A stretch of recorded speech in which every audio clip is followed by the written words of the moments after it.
basement and takes Polaroid pictures of the many creepy things he keeps there. He also says hi to his worms and adds new content to his very disturbing scrapbook. In the evening someone rings the bell, but when he opens the door there's nobody there. As Harold enters the house the door closes behind him and lamps and books begin to fall. Suddenly the power goes out and Harold lights a candle to rush to the basement while the cuckoo clock goes off. As soon as he closes the door something on the other side starts shaking it. Harold asks to be left alone, but when he steps back he trips and falls down the stairs. The candle falls too and the flames begin spreading through the basement until they explode. In 2023 Allison shows her boyfriend Isaiah and her friend James that someone altered the video invitation she made for her upcoming Halloween party. Meanwhile Nathan arrives at Harold's old house, which is being renovated after startling Isaiah's father and builder Ben. Nathan explains he's inherited the house. When he says he wants to check out the basement, Ben informs him that the door is stuck. Nathan tries to pry the door open but ends up injuring his hand instead while Ben takes him to another room to get stitches. Nathan's blood moves like a worm and enters the keyhole, finally opening the basement door. The next day during an important test the principal's daughter Margot carefully leans away from her desk to let Isaiah copy the answers. After class Allison tells them that her harasser sent the video invitation to her parents who made her delete it to cancel the party. However, Isaiah thinks they just need a new venue. That night Isaiah, James and Allison go to Harold's house.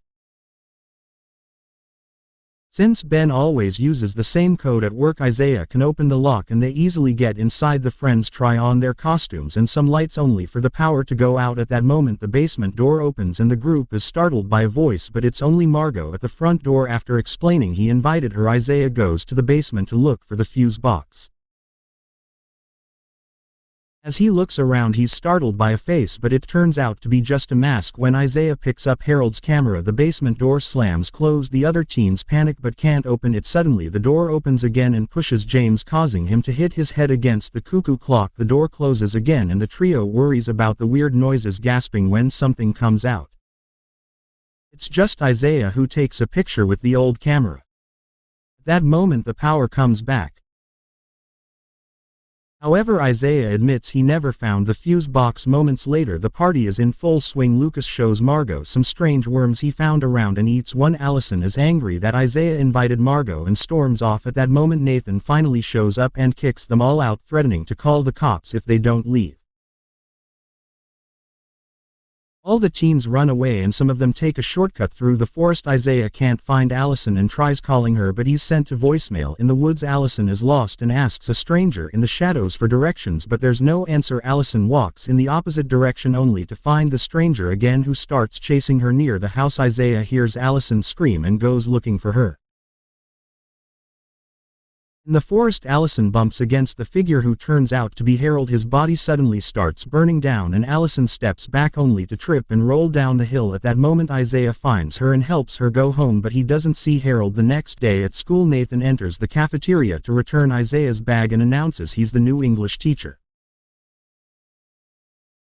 Isaiah gets nervous, but Nathan tells him they can start over and forget about the party. Afterward Isaiah finds two pictures in his bag, one of scared Allison and one of scared Margot. Meanwhile Margot is using the vending machine when she sees Harold in the hallway. The machine changes the snack choice and Margot eats it without checking while all the students leave their classrooms, causing her to lose sight of Harold. Suddenly Margot starts having an allergic reaction and Isaiah arrives just in time to take an EpiPen from her bag and inject her to save her. After the nurse arrives Isaiah looks at the picture again and realizes it matches Margot. Terrified Isaiah runs to show the pictures to James, telling him that the camera is haunted. James doesn't believe it and takes a picture of his friend to prove it's harmless, but leaves without looking at it. When Isaiah looks at the picture he sees himself in his uniform with a wound on his arm. Later Isaiah tries showing the picture to Margot, but the image disappears. He's convinced Margot and Allison were attacked by the curse and he's next. Margot is tired of Isaiah always talking about himself and leaves. A furious Isaiah goes home and smashes the camera before lighting it on fire. In the evening Isaiah's team is having a wonderful match. However, during halftime, Isaiah opens his locker and finds the camera. Getting scared, he asks his teammates to protect him. When the match continues, Isaiah hesitates to play and is shocked to see a player transforming into Harold. When he asks the referee for time, he discovers the man has also become Harold. The field catches on fire, but nobody seems to notice except for Isaiah and Lucas's mother, Nora. The hallucination makes Isaiah think the ball is melting in his hands while the crowd is confused to watch him stand there doing nothing. Soon Isaiah thinks all the players have become monsters and are chasing him, so he finally starts to run. Nora screams they should stop the game, but she's ignored during the chase. Isaiah falls to the ground and thinks the monsters are going to eat him. But the hallucination finally ends and he sees it's just his family and friends. His arm is broken, so they take him to the hospital where he learns recovery will take from around 8 months. This means he'll miss the scholarship window. At that moment, Nora shows up and tells Ben she saw Harold. She thinks he's come back to make them pay for what they did to him by attacking their children. When Isaiah is released, Margot visits him to apologize for the other day. She asks him what he saw on the field, but Isaiah tells her to stay out of this at Harold's house. The fireplace goes off and Nathan hears a door opening. Harold appears nearby and becomes smoke to enter Nathan's mouth, possessing him. Going back to the day of the party, Isabella spends her morning using a troll account to insult her classmates online. When she goes to school, she tries talking to a few people, but even teachers ignore her. Lucas bumps into her while skating downstairs, saying he didn't even notice her. Tired of being treated like this, Isabella uses her troll account to insult people online again. Allison also crashes against her and doesn't apologize, so when Isabella overhears her talking about a party, she sends the invitation to Allison's parents. Later at home, Isabella sees a post on social media announcing the party has been moved and her brother Alan convinces her to go. During the party, she hears someone calling her from the basement. She goes downstairs and finds the mask, which tells her she deserves to be seen, so she should put it on. Isabella does so and returns to the party feeling more confident. Everyone turns around to look at her and she even dares to get close to Isaiah. After the party, Isabella goes home and panics when she can't take off the mask. Luckily, she manages to do it after some pulling, but doesn't notice that the mask changed its expression. The Monday after the big game, Isabella is getting ready for school and the mask tells her to take it. Nathan finally wakes up after being asleep the whole weekend and blames it on the alcohol. He also has trouble walking. When he realizes it's Monday, he rushes to the school. In the corridors, he keeps crashing and falling because Harold wants control of his limbs. He tries hiding in the bathroom and sees Harold in the mirror asking him to find someone. Then Harold takes control of the body. Meanwhile, Isaiah asks Isabella for her recording of the match while Isaiah watches the game for clues. Isabella hears a commotion outside and rushes to find Lucas climbing the bleachers. He ignores her warnings as he jumps to hold on to her drone and ends up crashing on the ground. Afterward, Principal Colin makes Lucas apologize to Isabella and the mask tells her he's a liar. Lucas offers to give them $5 a week until the drone's paid for, but the mask convinces Isabella not to accept the offer. She points out the drone is expensive and he'll never make that much money before getting aggressive and throwing some insults. When Colin tries to calm things down, Isabella tells him off too. That moment, she snaps out of it and apologizes for her attitude. She accepts the $5 a week and storms off. Since Isaiah doesn't find anything weird in the video, he goes to the changing room to find the camera, but it isn't there. Suddenly, he's startled by Nathan blowing a whistle and claiming he's practicing to be a referee. He asks Isaiah a bunch of questions about Ben while acting very strangely. At the cafe, Nora can't stop thinking about the incident during the big game. Nathan comes in and while making his order, Nora learns he's living in Harold's house. When Nora turns around, Nathan disappears from behind the counter and reappears next to her, claiming he's just grabbing his food. That night, Nora tries talking to Isaiah, but Ben interrupts them and sends Isaiah to his room.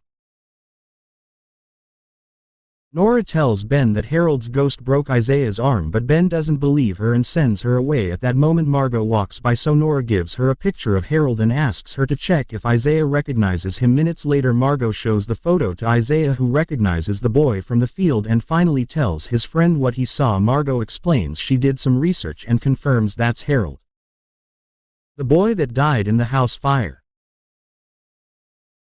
This means Nora knows something. Meanwhile, Isabella's grounded for taking her father's drone without permission. Alan shows Isabella that Lucas has uploaded a video of his drone trick and the mask keeps offering his help in whispers only she can hear. Outside the cafe, Lucas is practicing his skating tricks and falls. Isabella shows up wearing the mask to throw the skateboard at him, making him fall again. Lucas grabs the skateboard to defend himself, but Isabella breaks it and starts beating him with the resulting parts. Then she throws Lucas against some trash cans before the mask takes over her head to become a full goblin. Suddenly the creature is hit by Isaiah and Margot, so it runs away. In the middle of the night, Alan hears some noises and goes downstairs to find the goblin trashing the kitchen. He grabs the phone to call his sister for help, only to hear the phone ringing in the goblin's pocket. When he says Isabella's name, the goblin hears him and starts chasing him, so Alan hides in the playhouse outside. The goblin searches the area to no avail and Alan thinks he's safe, but then the creature breaks the window to try to grab him. Alan keeps begging his sister for mercy and using her name, allowing her to fight against the goblin magic and finally remove the mask. The siblings share a hug and go to the river to throw the mask into the water. After they're gone, Nathan shows up to look at the same spot. The next day, Ben gathers the other parents so they can have a talk with Nora, who insists Harold is back and he's coming after their kids. However, nobody believes her. Meanwhile, Isabella plays pool with James and accidentally hits him with a ball, causing him to explode like a slime. The story then shows the night of the party again. After hitting his head against the cuckoo clock, James keeps feeling pain, but he refuses to go to the hospital. During the party, he tries flirting with Sam, but it doesn't go well, so he decides to leave. When he crosses the door, he walks through an invisible field that sends him back to the moment he hits his head. He can predict what his friends are about to say and concludes he's in a time loop, but the others don't believe him. James tries leaving the house through every door and every window, but he's always sent back to the same moment. Eventually he gives up and sits to accept his fate. He's approached by Sam, who offers some comforting words. This time James asks him about his favorite soccer team and searches for information online before time restarts. During the next loop, James impresses Sam with his soccer knowledge and they end up kissing. Sam invites him to go somewhere more private, but before leaving, James stops the cuckoo clock on his way out. He's happy to notice there's no force field and time keeps passing normally. The next morning, James is grabbing breakfast when he's suddenly surrounded by dozens of copies of himself. It turns out that every time he used the portal, a clone was born. When James tries to run away, the copies cover his head with a bag and drag him to the old mine. At school, a clone tells Allison that there may be something between Isaiah and Margot. Then he misses a date with Sam, which triggers a fight later. During the pool match, Isabella screams at the goo explosion and all the adults rush in to check on them. Isabella tells them James exploded, but another clone has appeared on the same spot and pretends the goo was a prank. Terrified, Isabella says this isn't James and gets ready to defend herself, but her mother takes her away. That night, Isabella sees a clone in her garden asking her to keep the secret. The next day after class, Isaiah and Margot call James out for not returning their texts. They try to tell him about the goblin and the camera, but clone James pretends he doesn't believe them and says Isaiah invented the camera story to cover he's bad at football. Suddenly this James explodes like slime because Isabella hits him with a bat. Afterward, the three teens share their stories and Isabella even confesses she was the goblin since both the camera and the mask came from Harold's house. They think that what's happening to James is connected to that place too. Meanwhile, the real James wakes up in a dark pit and finds some abandoned tools. He moves some pieces of wood to create a ladder, but when he tries to climb it, it crumbles and he falls. At Harold's house, Nathan is tidying up while dancing to some music. It's revealed he's retrieved the mask and that he eats worms for breakfast. When the CD starts skipping, he destroys the music player with a stick. At that moment, Colin rings the bell because he's heard some ruckus, but Nathan swears he's fine and invites him in. They discuss the kids that broke in to throw that party, and Nathan uses the chance to ask more questions about their parents. Isabella, Margot, and Isaiah wait outside James's house until a clone comes out and they follow him to the mine. They also follow him into the tunnel, only for the clone to turn around and announce it's a trap. A mine cart starts chasing after them, so the trio runs to the entrance. Where a bunch of clones are waiting, another James appears behind them claiming to be the real one to guide them into another room where one more James shows up to tell them their guide is also a clone. The boys argue over who is the real one and Isaiah decides to hit the guide with a piece of wood which kills the slime. However, the other James admits he isn't real either. Before more clones show up, the trio tries to run away but Isaiah is captured with a bag and thrown into the pit. James is happy to see him until Isaiah hits him in the head with a rock to confirm he's the real one. An argument ensues because James can't believe Isaiah can't tell his real friend from a copy. The fight is interrupted when the girls arrive through another tunnel. Now the friends can escape together, but as they run out, a door closes and splits the group again. 6 clones immediately surround them, so Isaiah and James work together like the old times and fight the copies, making them explode one by one. Afterward, the 4 friends go to the cafe to feed James. Margot calls her mother Sarah to ask if she knows anything about Harold. Sarah tells her not to talk to anyone about that and hangs up. Meanwhile, Nathan is in the basement crossing off pictures on the old notebook. At that moment, another clone brings him a mysterious suitcase, but when Nathan opens it he sees it's empty. A furious Nathan then destroys the James copy. The next morning, Nora wakes up next to Colin and admits she feels guilty for getting naughty with a married man. In the meantime, Lucas wants to make a special trick with a bike to honor his father's memory. But in the end he doesn't dare to. When he returns home, he leaves the bike in the garage and finds a weird toy. On his way out he sees Colin dropping Nora off and kissing her, so he records them. At school, Colin calls Nathan to his office because he's taken too many sick days off. Nathan tells him a friend of his has been missing for a while and blames his behavior on his bad mental state. On his way back to the classroom, Nathan notices Lucas using the toy eyeball as a keychain and tries to grab it, but Lucas dodges him and rushes to class. The reflection of the vending machine shows Harold controlling Nathan. After school, Lucas invites Margot to his house and shows her the video of their parents kissing. Margot gets really upset, so Lucas shows her all the worms he's brought from Harold's house. When he tries to eat one, the worm enters his nose and he almost chokes, but he makes an effort until he swallows it anyway. That night the worms escape from the tank and enter Lucas's body through every available hole. The next morning, Lucas grabs his daily breakfast burrito, but today he can't stand the taste. Instead, he ends up eating trash from the cafe's bins. At school, Lucas is accidentally pushed down the stairs by 3 boys. However, he quickly recovers without any pain or wounds at all. Afterward, he punches his locker and even gets his fingers smashed, but he still doesn't feel any pain as his broken bones heal themselves. This is noticed by Nathan watching him from behind a door. Meanwhile, Allison refuses to talk about what happened in the forest and argues with Isaiah over Margot again. She refuses to listen and goes to talk to Colin instead. On his way back, Isaiah sees Lucas pushing his bike through the halls. The group discusses Lucas's weird behavior and Margot remembers the worms, which could be considered another weird item from Harold's house. Their conversation is interrupted when Colin calls Margot to his office. It turns out Allison told him about Isaiah using his daughter to cheat, so now he tries to scold her. Margot says she learned it from her father and reveals she knows about his affair. At that moment they hear a noise and look out the window to discover Lucas on the roof of the school with his bike. He makes a big jump and lands on top of Colin's car, wrecking it. When Colin tries to scold him, Lucas asks him to stop seeing his mom. When Lucas tries to leave, Margot follows him and notices he has a dislocated shoulder. However, Lucas just pops it back. Now Margot can see the worms living under his skin. Before leaving, he mentions something about the booms of doom. Afterward, Margot goes to Nora and tells her everything. Nora recognizes booms of doom as the place where her husband died doing a bike trick. They rush to the mountains and stop Lucas before he does the jump. When he says he wants to finish the trick his father couldn't complete, Nora reveals her husband did this dangerous jump knowing he wouldn't make it, which she knows because she found his note. She never told Lucas because she didn't write to ruin the image he had of his father. All these overwhelming feelings cause Lucas to get off the bike and throw up every single worm while mother and son hug. The worms pile up to create a big monster. Lucas sends the women to the car before jumping on his bike to make the worms chase after him.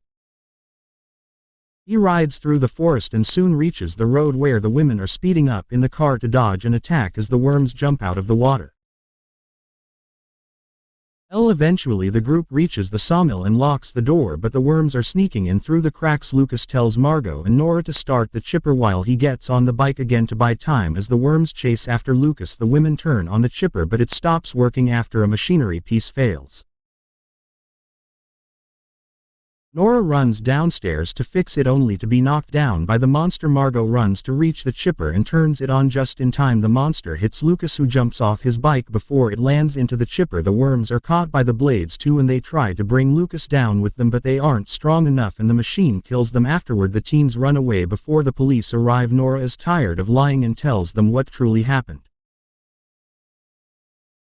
So she's sent to a mental hospital. They keep her fully medicated and she starts seeing Harold around the facility saying he wants him back. Later Nathan visits the sawmill and picks up the toy eyeball that Lucas accidentally dropped. Nathan also goes to the mental hospital just to watch Nora go crazier by the second. While Nora is in the hospital, Lucas stays at Margot's house. One night Sarah comes back as a surprise, shocking everyone. She had been living in the city for work, but she's ready to live with her family again, needing to clear her head. Margot goes for a walk with Lucas and they end up kissing. Meanwhile Isaiah tells James that he broke up with Allison. At the same time Nathan is still controlled by Harold and decides it's time to reveal the truth, so he grabs the old scrapbook. That afternoon Sarah visits Nora at the hospital and hears about Harold looking for him. After the visit is over, Sarah is surprised to bump into Colin, who takes her home to have a serious talk. He confesses the affair, so it's finally time for them to break up. Crying Sarah takes a moment to have a breakdown in the car before visiting Nora again to tell her she's not crazy, they're just giving her medicine to make her think so. She advises Nora to stop taking that medicine and swears she believes her. After Sarah leaves, a nurse brings Nora her medication, so Nora only pretends to swallow it. At school Nathan gives Margot the scrapbook, saying he randomly found it in the basement and her mother may be interested in it. As Margot looks at its contents she finds old pictures of parents during their school days and has a vision of Harold taking photos of a young Ben and Sarah. After she snaps out of it, she notices a page that says, "In the darkroom," and rushes there. She has another vision showing her that Harold and Sarah used to be friends. Margot gathers her friends at the school stage to show them the scrapbook and the visions. They start to argue about whether it's too dangerous to use it since all the items they got from Harold's house so far have equaled trouble. Lucas thinks it should be Margot's decision, so she opens the scrapbook to have another vision. Young Harold is telling Sarah that he's scared because someone's trying to hurt him, but he can't explain how. When Sarah tries to leave, Harold grabs her hand and tries to force her to stay, which terrifies her into running away. Suddenly the Harold in the vision looks at Margot and says she can't leave either. The book's pages move on their own and Margot's friends freak out when they notice her eyes changing. Since Margot won't react to their words, Isabella slaps her, but it doesn't work either. They notice the book now shows Harold's house and conclude Margot needs the right location to leave the vision. The group pushes her through the corridors to get to the car. In the vision, a burnt Harold drags Margot to his house to watch the night of the fire. Ben, Sarah and the other parents appear outside the basement after Harold locks himself up. Suddenly Margot takes Harold's place on the stairs, so she falls and causes the fire. The smoke is starting to get her, but at that moment her friends show up in the vision to save her. They all run outside and watch their parents coming out of the house with a mysterious suitcase before they can go back to save Harold. The explosion happens. The parents wonder if they should call the police, but they agree they would blame for this, so they leave with the case. The teens then return to reality and wonder if their parents are killers. Nathan interrupts them to invite them in, promising to tell them everything. When the group goes inside, they notice Nathan has the suitcase, so he begins telling the story. In 1925, in New York City, Nathan's grandfather Ephraim is failing to impress the audience with his magic tricks. He decides to buy something new and hears a voice at the store telling him to get an old suitcase. When he gets home, he shows his wife the contents of the suitcase. It's a puppet named Slappy. Inside the toy's clothes he finds a card with 6 weird words that he reads aloud. After Ephraim turns around, Slappy moves on his own. The first time Ephraim acts with Slappy, the audience hates it at first. However, Slappy starts talking with his own voice and insults Ephraim, which makes everyone laugh. The act becomes a success and soon there are big crowds in theaters to watch it. Ephraim's wife says he doesn't spend time with his family anymore.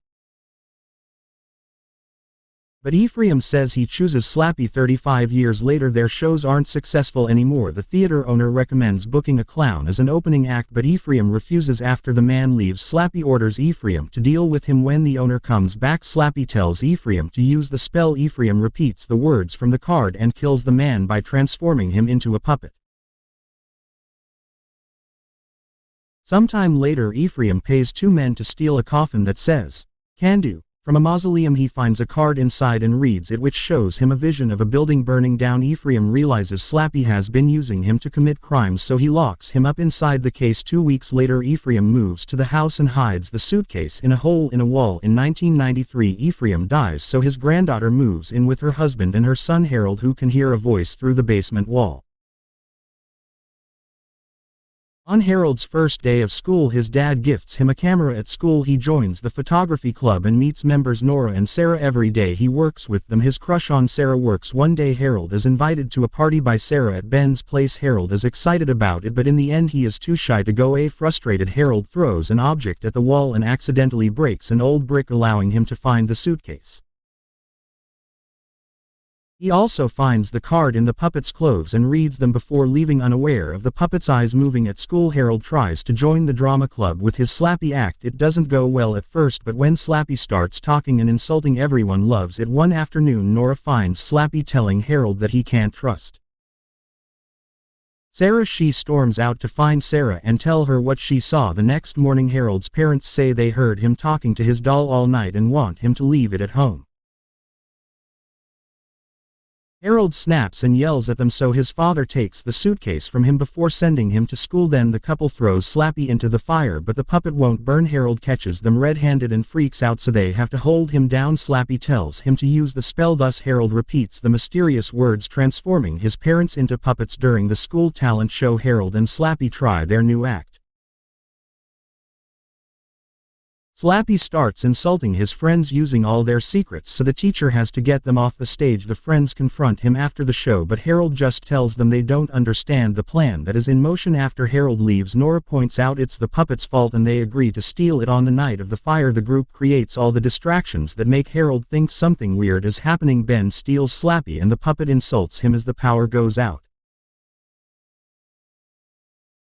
The group tries to get Harold out of the basement, but the door is stuck and the smoke is starting to come out, so they have to leave the house. Outside, Slappy forces the suitcase open and tells them it's not over. Ben immediately breaks it into pieces and locks him in the suitcase again. Nora consents the puppet won't burn, so they agree to bury him and never talk about this again. In the present, the teens ask Nathan how he knows all this, and his body changes to reveal he's Harold possessing Nathan.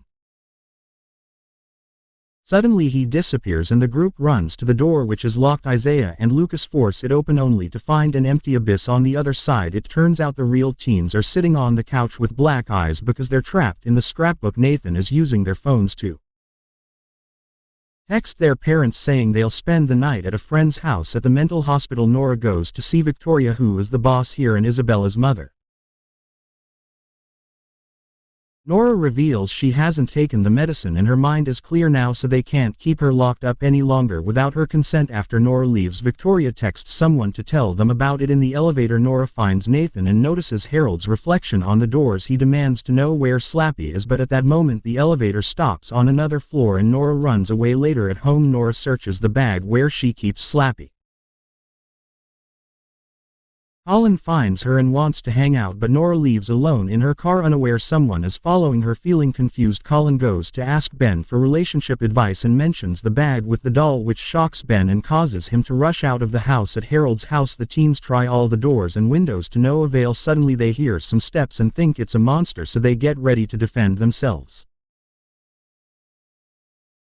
However, it's the real Nathan who is stuck in the scrapbook as well. At that moment, Isabella notices a light coming from under a door. They take a peek and find the same infinite abyss, but this one has a light in the middle. Using some drapes, they make a rope long enough to send Isabella down to reach the light. She's surprised to discover the light is their high school in the 90s and follows the sound of creepy laughter to the stage.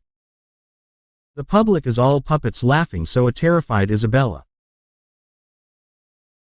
runs back to the rope. The group starts pulling her out. At the same time, Harold rips off the school page from the scrapbook, causing the school setting to crumble. As the group keeps on pulling, they accidentally slip and Nathan hits his head against the wall, allowing him to return to his body. Harold quickly catches on and sends him back to the scrapbook where the drapes are about to break. Thankfully, the teenagers are strong enough to save Isabella just in time. Meanwhile, Ben and James's mother Eliza go to the old mine.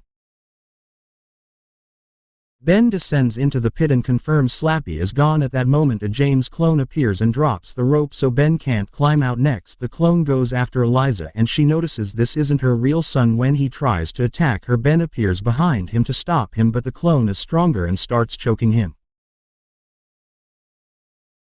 Eliza grabs a piece of wood and hits the fake James on the head, making it explode into slime. In the sketchbook, Nathan asks the teens to punch him, which effectively sends him back into his body. After Harold sends him back, the group comes up with a plan. Nathan must recover his body long enough to write their escape on the scrapbook. Nathan gets punched again and discovers he's been following Nora, but when he tries to talk to her, Harold stops him and sends him back again. During the next try, Nathan manages to grab the scrapbook and Harold fights him for control, so they accidentally throw the scrapbook into a puddle. The house in the book starts melting and the teens are sent to different pages. When they reach the basement, they find Harold's parents trapped there too. Nathan continues to fight Harold over the body, and after lots of struggle, Nathan manages to win. He draws an exit on the page and the teenagers can finally leave both the scrapbook and the real house. Unfortunately, Nathan is sent back to the illusion when Harold regains control. Eventually, Nora makes it to a cabin in the mountains and seals Slappy's mouth with tape to shut him up. When the teens arrive at the mountains too, they're shocked to find Nathan's car in the middle of the road and footprints on the snow. Lucas, Isaiah and Margot follow the footprints while James and Isabella stay in the car. Harold makes it to the cabin and sees Nora leaving, so he starts chasing her. She immediately gets in her car and Harold begins breaking the windows. Nora retaliates by speeding up and turning the car to throw him off. After this trick, her car won't move, so she must continue on foot. Harold wants to follow her and ignores the pain in his injured leg to get moving. The chase continues through the woods and Nora hides behind a tree. When she can't see or hear Harold anymore, she tries to leave, only for Harold to jump on her from his hiding spot. He tries to grab the bag, so Nora kicks him off to run again by the road. James and Isabella are surprised to see Eliza arrive with Victoria, Ben and his wife. They agree to work together and join the search. Minutes later, it starts to snow. Nora can hear Lucas calling for her and runs to his side, only to discover it's Harold imitating her son's voice. They fight over the bag again and this time Harold wins it. While Nora falls down a ravine, Harold puts back the missing eye and removes the tape so Slappy can be active again. Meanwhile, Lucas's team is having trouble moving since the snow makes it hard to see, and they don't notice Isaiah is missing until it's too late. He's fallen off the edge of a cliff and is holding on to some roots. Lucas and Margot search for him and find an unconscious Nora. Instead, the bag is empty and Harold and Slappy aren't anywhere to be seen. At the cliff, Isaiah gathers enough strength to start climbing, only to find Slappy and Harold waiting for him. Harold grabs a rock to kill the teen, but Lucas stops him. Nora also comes to remind Harold this isn't who he really is, but Slappy keeps manipulating him with his own sweet words. As the rest of the parents and teens arrive, Margot calls Harold Hairbeer, like his parents did, and tells him they're waiting in the scrapbook world. Hearing the nickname makes Harold hesitate, so all the adults take the chance to apologize. Slappy tries dismissing them, but this time Harold ignores him and rescues Isaiah. Then he throws Slappy into the cliff, which forces Harold's spirit to finally leave Nathan's body. Harold touches Sarah as a final goodbye and his appearance turns normal again. His parents' ghosts appear nearby and welcome him so they can finally move on. Nathan returns to his body and the adults are glad it's finally over. However, Slappy is broken but still alive at the bottom of the cliff. 6 months later, Nathan decides to write a book about his adventure using fake names. Isaiah's arm is better, so he's back on training, and Colin and Nora are now engaged. Lucas is dating Margot, who is worried because Sarah is planning to move back to the city. One day the teens decide to go on a road trip to Seattle. Nathan wants to come along, but at that moment he receives a call from New York. A book agent is interested in his book and it may even become a series, but first he needs to change the ending. Nathan happily takes the deal, but now he's stuck in his house trying to think of a better ending. After picking up his dinner from a restaurant, Nathan drives home while listening to a podcast about creative writing that mentions having a twist.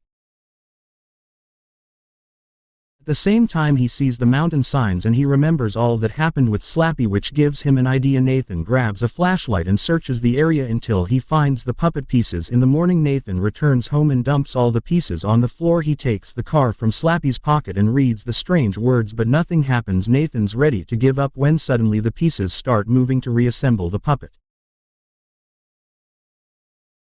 As Slappy brings Nathan's embalmed childhood dog back to life, he promises to give Nathan the best ending in Seattle. Margot keeps trying to talk to Lucas about their relationship since she's considering moving here with her mother. Lucas doesn't want to come with her since he loves their little hometown, meaning they have no choice but to break up after Lucas decides to go home alone. Margot tries texting him but he ignores her. That night Nathan follows his dog to the forest and notices she's turning demoniac. Then he starts digging to retrieve a coffin that he brings home. Slappy convinces him to open it and take the card hidden inside. Nathan does so, and when he reads the spell he has a vision of a building burning. Suddenly a dark spirit comes out of the puppet and possesses the rotten body in the coffin. The skeleton begins healing his body to be the great magician Kandu. At that moment Ben enters the house and Kandu transforms him into a puppet before leaving with the dog. In 1879 Lieutenant Rupert is fighting in a war and gets shot by an enemy soldier. Then an explosion sends him flying into a concealed cave. Rupert notices a trail of gunpowder and lights it up to discover a wall covered with spells. A particular one starts glowing, so he reads it aloud and his wound immediately heals. 6 years later in New York, Rupert has become a famous magician under the name of Kandu. People think he uses tricks, but he actually uses the real spells from the cave. One day he visits Franz the puppeteer and shows off a spell by making a doll move without touching it. Then Kandu asks Franz to build something for him in exchange for acting in his carnival. A year later Franz discovers that Kandu is transforming his audience into puppets for some ritual. It's too late to cancel the deal, so he finishes the puppet that would become Slappy when he brings it to the magician in a suitcase. Franz begins reciting a spell he took from his friend and Kandu stabs him to stop him. However, it's too late and the spell takes effect by sealing Kandu's soul inside Slappy. In the present, Lucas makes it home and is shocked to find his father waiting. He explains he pretended to die because he was with the witness protection program. Nora comes in to confirm the story and Lucas rushes to reunite with his dad. However, this turns out to be Kandu in disguise, who transforms Lucas into a puppet just like he did with Nora. When the other teens come back, Isaiah enters his home and Ben introduces him to a Washington University scout who offers him a full football scholarship. Isaiah reluctantly agrees to sign but senses something is wrong. In the meantime, James finds Sam making a grand gesture to invite him to prom. At the same time, Margot discovers her parents have made up and want to live together as a family. When she's about to hug them, Isaiah bursts in and tells her it's not real. A closer look reveals Kandu as her mother and a puppet her father. The duo immediately runs out of the house and are picked up by James and Isabella, who were also almost tricked by puppets. The group goes to the cafe to look for Lucas and they see him leaving on his bike. They follow him across town until they make it to the school, where Lucas removes his helmet to confirm he's a puppet too. When he points at the car, all of the teens' parents show up to kidnap them. The entire town is going to the school's football field where Kandu has set up tents and the tall building from the visions. The teens are left in a tent with Nathan, who explains Kandu is controlling every person in town by fulfilling their greatest wish. Then Kandu shows up and confirms he was manipulating Harold through Slappy's body all along.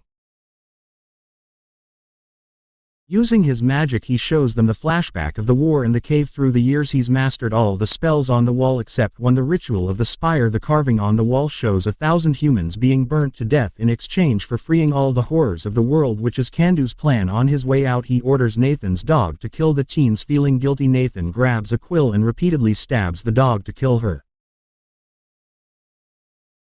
Then he apologizes to the teens, saying he didn't think Kandu would take things so far. Nathan tells them his great-great-grandfather was Franz, but he has no idea how the man stopped Kandu last time. The only option they have is to revive Franz. Minutes later, when Kandu is about to ignite the spire with all the people, he's shocked to find Franz behind him. The teens ask Franz to stop Kandu, But instead Franz announces he finally sees his friend's vision and grabs the torch to start the fire himself. Candu stares at the screaming people, but suddenly his face transforms into a puppet. It turns out Nathan has been pretending to be Franz with an illusion by using the spells from the magic book. As the teens discuss how to proceed, Candu returns to normal because that spell doesn't work on him.